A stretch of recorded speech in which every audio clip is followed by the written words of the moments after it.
And $43 billion for the state of Florida. Jobs, economic impact.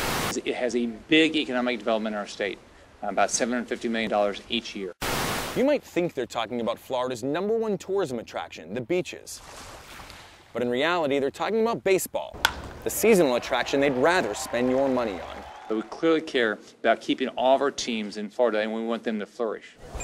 Spring training is a big deal to the Sunshine State, but not nearly as big as our leaders have been led to believe.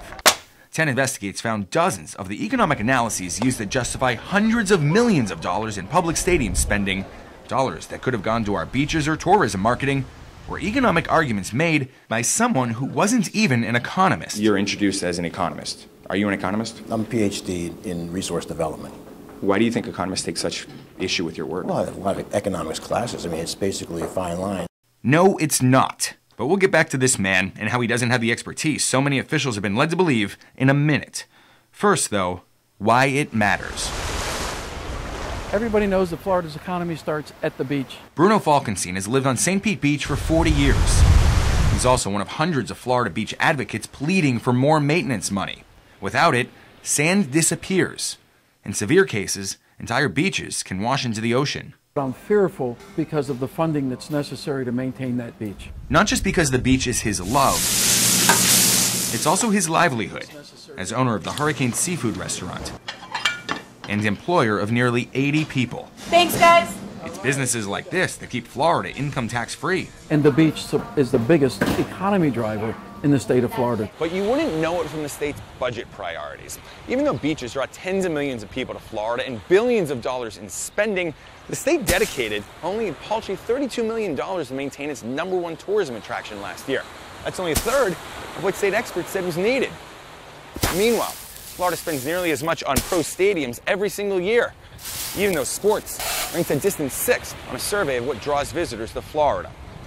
So who's advising our leaders on their priorities? As our experts and consultants, we have Dr. Bond, economist. This is Dr. Mark Bond. He's not an economist, but he is a marketing professor at Florida State School of Hospitality. And on the side, his resume boasts of the dozens of economic impact reports he's been paid big bucks to compile. Reports that are frequently cited by state leaders who earmark hundreds of millions of your tax dollars toward new stadiums. However, we obtained public records on Bond's most recent study that cast doubt on his objectivity. The Blue Jays and City of Dunedin paid him to study the economic impact of a proposed $81 million spring training expansion, mostly paid by taxpayers. And when the Jays suggested he use more realistic numbers, Bond discouraged it, writing, "It generates only a negative outcome and provides a good argument to defeat your proposal." You suggest which one to use to make the argument better. It's natural. I'm a consultant. Not an economist. No. I consider myself economics background. But our beaches don't have fancy consultants. You don't need an economist to tell you that they're Florida's top draw. Yet, we went out and got some anyway. Certainly a lot more people come to Florida for the beaches than come for the spring training baseball. This is an economist, Victor Matheson from Holy Cross, one of the nation's top academics in sports and environmental economics.